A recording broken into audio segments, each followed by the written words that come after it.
All right, hello everyone. Man, this is going to be a long one, but it needs to be done. I thought I was done with this years ago. I thought the whole autism vaccine blink thing was done, over with. In comes RFK Jr. again. And I actually predicted this, if you remember, back in COVID with all the crap they were doing about the COVID vaccine. I said it was going to bring anti-vaccination back, didn't I? And by God, it did. And so we're having to deal with this all over again, but we've got a lot of help thanks to a guy named Cremieux with this amazingly long article, What's the Deal with Autism Rates? And I mentioned this before. The increase in autism rates is not a real increase in autism because autism is polygenetic and there may be some issues like early in pregnancy as well. But long before any vaccines or red dye 40 or any of the other toxins or whatever that they're attributing to this, long before that takes effect, the brain already has an autistic structure.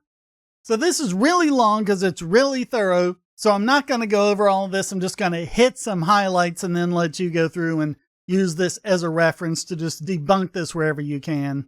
But this is what they're looking at, the change in autism rates. Oh, look, before the 1950s, it was hardly anyone. And notice those lines there, Canner, DSM-3, DSM-4, all those. We'll talk about those. But you start getting this huge uptick in autism rates, and then it's gone down a bit for some reason. But the thing is, they're associating this with vaccines, which doesn't make any sense at all for reasons we'll get into, or toxins or anything else. But this is what they're looking at. They're looking at this rate going up, and they're saying, oh my God, what are we doing to our children? All these toxins that we have nowadays. But the thing is, this is really due to primarily a larger scope of diagnosis. In the oldest cohorts, you have data from people who come from a time when autism was frequently neglected. There wasn't that much screening. Autism is also associated with shorter lifespans. So a lot of the young people with autism from back then just didn't make it to today. And so there's all sorts of biases in the data that deflate the autism rate the further back you go. So I mentioned that name Canner, that was Leo Canner. People have known about autism for centuries. This is not anything new. But Canner took that constellation of traits in 1940 and put it under autism, but it will be another 40 years for it to get into DSM-3. Before DSM-3 came out in 1980, autism diagnoses were usually ad hoc. If your case wasn't severe, it might go unnoticed until adulthood. There also wasn't much of an incentive to diagnose, and all of that meant that diagnoses were rare. Not because autism was rare, just because they weren't doing them. So that earliest data is severely biased. And all of that's made worse by the fact that the definition of autism has changed. So, under Canner, a child had to show both social aloofness and elaborate repetitive routines.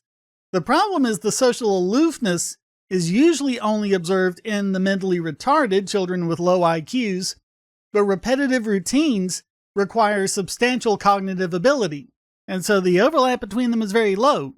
So if you try to diagnose people under Canner, it's this really narrow criteria that isn't going to get many people. So then you have DSM-3 come out. Here, in order to be autistic, you had to have all of 6 different criteria: onset before 30 months of age, pervasive lack of responsiveness to other people, gross deficits in language development, if speech is present, peculiar speech patterns such as immediate and delayed echolalia, metaphorical language, pronominal reversal, bizarre responses to various aspects of the environment, and absence of delusions, hallucinations, loosening of associations, and incoherence as in schizophrenia. 14 years later, you got DSM-4. This makes it even easier to diagnose autism patients. So now, instead of having to meet all 6 really high bars, you only have to meet 6 of 16 lower bars, including lack of spontaneous seeking to share enjoyments, interest, or achievement with other people, difficulty sustaining a conversation, lack of varied spontaneous make-believe play or social imitative play, persistent preoccupation with parts of objects, and it used to just be whole objects and it was parts of objects. And some of these were practically duplicates of one another, such as failure to develop peer relationships appropriate to developmental level, and lack of social or emotional reciprocity, and that made it even easier. Because you could look at one thing and it could apply to 2 or 3 of these different criteria. And you just needed to match 6. 6 of 16. So DSM-3 just had 2 diagnoses, infantile autism and childhood onset pervasive developmental disorder. With DSM-4, that was now 5. And that includes Asperger's and also pervasive developmental disorder not otherwise specified, PDD-NOS. That's what my son has. And then the mild variants introduced between DSM-3 and DSM-4 ended up being the majority of autism cases and still are. So these are just people who wouldn't have met the earlier definition of autism. And that's coming along with an environment that's really encouraging people to identify all sorts of other disabilities as well. Schools were making special accommodations for disabled students, and if you're a parent, you want your kids to have those special accommodations. And then the other way around, there was the child fine mandate. Schools were required to actively identify, locate, and evaluate all children with disabilities, regardless of severity. Each disabled child found led to additional funds for schools, incentivizing them to classify ever more children as having disabilities. Lots of moolah. That's where the incentive structure is. So we went from having the incentives to not worrying about it, to the incentives to diagnose and overdiagnose, public awareness campaigns, not only a loosening of the shame of having a child with autism, because they used to think that meant you were a bad parent in some way, to actually for a while there it was kind of fashionable. So parents were really pushing for those autism diagnoses. So all of that easily accounts for this rise, not that real autism rates are rising. So a lot of this has to do with RFK Jr.'s recent statements that he made in a press release. So let's play a little bit of them. In 2009, the California state legislature charged the Mind Institute at UC Davis because this myth was already becoming pervasive, the myth of epidemic denial was already becoming pervasive in the mainstream media. The California legislature directed the Mind Institute at UC Davis to answer the question. And Irva Hertz-Pichotto is a highly esteemed, revered scientist, neurology, and epidemiologist, came back with a definitive answer. The epidemic is real. It isn't. Only a very, very small portion of it can be changed to can be charged to better recognition or better diagnostic criteria. All of it I want to say a couple of other things. There are many, many other studies that affirm this. So what Mind was doing is that there was an autistic cohort born between 1983 and 1985, diagnosed under the more restrictive DSM-3, and then the cohort born between 93 and 95, diagnosed with the less restrictive DSM-4. They ended up assessing both of them under DSM-4, and then they said the observed increase in autism cases cannot be explained by a loosening in the criteria used to make the diagnosis. And Cremieux says, if that conclusion seems illogical given the procedure, that's because it is. If it does not seem illogical to you, then here's a well-known analogy. Check out this graph. We want to know how many tall people there are. How do you define who is tall? All right, so we found a bunch of men, 2,778. They are tall when we consider tall people to be over 74.5 inches. But if we change the classification to 72 inches, all of a sudden there are 10,000 men who are tall. And it's not that one is wrong and the other's right or whatever. It's just kind of how you define it.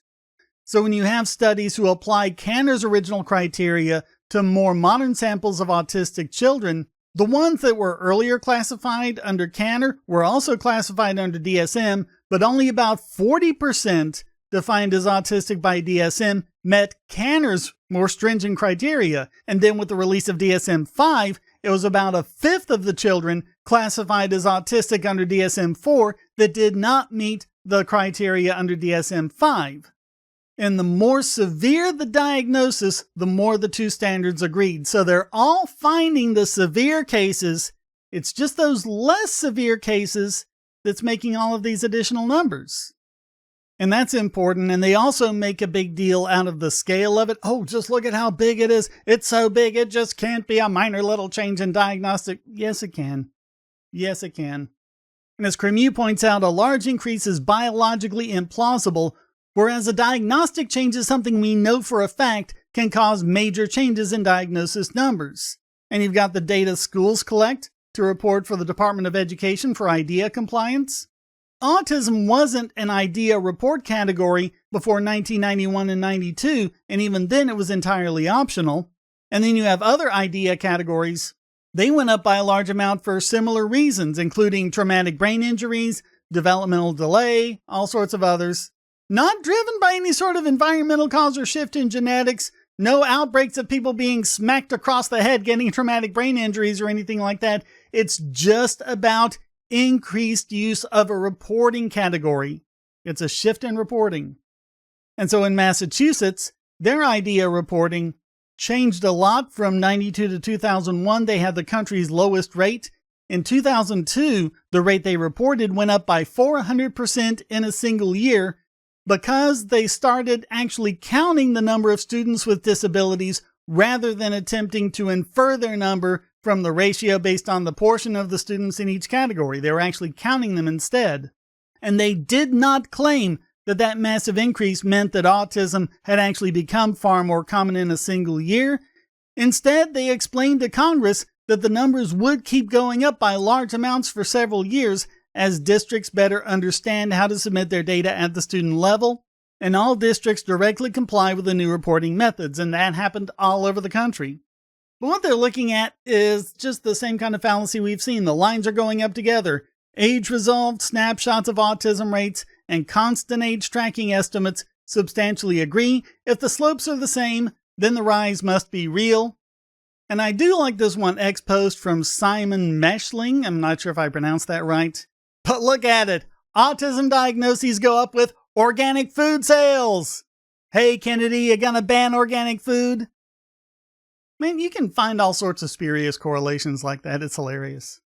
Hilarious, that is, until people start thinking it's real and banning things. It's really because of lead time bias and factors like increasingly universal developmental screening, parent awareness campaigns, routine MCHAT checks at well visits, and so on. Younger children already carry larger fractions of their lifetime diagnoses, so the prevalence by age line tilts upward towards the younger ages. Each ADDM cycle observes 8-year-olds whose diagnostic clock started earlier, so the fraction identified by age 8 grows steadily, and measures have also been introduced to diagnose autism at younger and younger ages, not just in the US but around the world. And then of course DSM-4 folded Asperger's syndrome into the autism spectrum. DSM-5 kept it as a category but relaxed the specifiers for language delay, co-occurrence, and IQ, so now even more borderline cases were eligible for diagnosis. School and insurance rules for diagnosis, checkups, and so on often mirror DSM changes within a few years, which means that it's not going to be there's a new DSM and it jumps up. It takes everyone a few years to get it going, and so that's going to mean a smooth increase with time without any change in true prevalence. Whereas that's not the case with vaccines. You get a vaccine, a bunch of kids get it, you would expect it to jump straight up, and we see nothing of the kind. So we've got another clip here from RFK Jr. about this North Dakota study, and it just does not match reality. Let's listen to it. In 1987, there was another exhaustive study, a peer-reviewed study in North Dakota, set out to count every child in the state with a pervasive developmental disorder, including autism. No, they didn't. That study meticulously combed through every record, every diagnosis. Wrong. And he even conducted in-person assessments of the entire population of 180,000 children under 18. Ridiculous. The No, they autism didn't. rate they found was 3.3 per 10,000. So that's in line with the 1 in 10,000 that was found in Wisconsin 17 years earlier. For context, today the last number of 1 in 36 is 83 times higher. Oh my God, 83, that's a big number. It must be toxins. In 1987, out of every 1 million kids, 330 were diagnosed with autism. Today, there are 27,777 for every million. Oh, it's over 9,000. If you accept the epidemic denier's narrative, You Or have to deniers, believe did you that catch that? researchers in North Dakota missed 98.8% of the children with autism. That thousands of profoundly disabled children were somehow invisible to doctors, teachers, parents, and even their own study. The same researchers who followed the original cohort for 12 years to double-check their number, they went back in 2000 and found that they had missed exactly one child. You really believe that? Doctors and therapists in the past were not stupid. They weren't missing all these cases. The epidemic is real. No, it isn't. Basically, everything he just said is wrong. And what Cremieux says is, my suspicion is that someone on his team wrote those remarks for him, and he believed what he was told. That person must have been either ignorant or severely biased, because they cannot have written this given what the study actually was. RFK Jr. should fire them for misleading him into spouting misinformation in an official statement of the HHS. So what happened was they actually had cases recorded in the few years after DSM-3, before the widespread recognition of autism. They only contacted providers and asked them to refer patients to them for interviews. There was no verification of the quality of these reports. Without the force of law behind them, there was no reason to suspect each provider would have provided all of their cases. They certainly did not have adequate records, and contrary to what RFK Jr. was told, the researchers did not personally go out and do interviews with every single child in the state. That's just ridiculous. That is a ridiculous claim. Also, that 3.3 per 10,000 figure, that wasn't for autism. That was just for PDD-NOS. That was just for a subset. Their original estimate was an understatement. Researchers only got in touch with just 52 of the original 59 subjects. 10 declined to participate, leaving data for 42 to work with. They did not, as RFK Jr. stated, find that they missed a child because they did not do any novel discovery. The only time just one child came up in the study, it was that one child had died between ascertainment and follow-up. And there are several reasons why this ended up being the way it was. North Dakota still had asylum, and they were still warehousing autistic people who were improperly diagnosed and housed. That accounts for many of the most severe cases being missing from the sample and much of the rest of the country in this period. Co-diagnosis of autism and other disorders were not common. If you had something else, they would exclude autism. If it's a more severe disorder, or even if it's a less severe but more obvious one, they'll say, okay, you have that, that means you don't have autism, and they don't consider that today. You can have autism along with all these other things. The age range for the sample prohibits credible diagnosis for most cases. And also there's a racial issue. Dakota is a very white state. The increase in autism diagnoses has been greater for non-white persons. And they're not entirely sure why. It's mostly blacks and Hispanics. For Hispanic, it might just be a side effect of linguistic and cultural differences, and it'll go away within a generation or two. With blacks, it's more puzzling. It may be the fact that there was, unfortunately, a huge precedent of neglect among black children from the 70s, even into like the 90s and the 21st century, and that's gotten a lot better. As it's gotten a lot better, they've caught a lot of kids with autism that they didn't catch before because they were just being neglected. You also have diagnostic substitution. People with serious non-autism disorders are now being classified as autistic. The definitions have indisputably radically changed. And people have even started to lie to receive diagnoses. We've seen a lot of celebrities do that to get attention, to get better levels of service for their children, to get additional welfare benefits. And a lot of people have also begun to self-diagnose and seek out professional diagnoses as well. And when RFK Jr. makes a big deal about all these severe cases and then talks about 1 in 36 and 1 in 31, those are not severe cases. Those are all cases, increasingly many of which are non-profound. And Cremieux says, talking about this change as if it represents an increase in profound autism alone that could not possibly have been missed, or as if symptom levels within the profound and non-profound categories haven't fallen, or even talking about it as if it's something that needs to be diagnosed for those affected to live a normal life is profoundly in error. It is not what Kennedy keeps saying it is. This is really long. It's really thorough. I'm going to let you go through most of this yourself. I'm skipping so much of this just because I want to keep the length of this video down. I've been yammering for half an hour now, but hopefully I'll edit it down so it's a lot shorter. But you have the fact that providers are self-interested. Autism is a business, no matter how bad that sounds to say, because it's true. And a lot of it is proximity to autistic people. People learn socially, and they might have learned about their own autism from experiencing their autistic friends or seeing autism mentioned online. That increases the probability of them recognizing it in themselves and getting diagnosed where they wouldn't have before. Big correlation among that. The larger increase in autism is of the moderate to high functioning variety rather than the low functioning variety. We were already getting the low functioning kids. So there being an epidemic of these low functioning kids, not happening. And he says the culprit or savior could be school districts, as the effect only tended to show up when children were close but shared the same school district. And again, you could look at that favorably and say, hey, the school district is looking out for them, trying to find more of them. Or you could be a little more cynical and say, they want more money. It's probably a combination of both. But that's where the incentives are. And he wants everyone to know that a single piece of evidence indicates that there is no real epidemic of autism from a 2020 Nature Reviews Disease Primers article. No significant evidence is available supporting that autism is rarer in older people, which provides further evidence against the suggestion that autism is increasing in prevalence over time.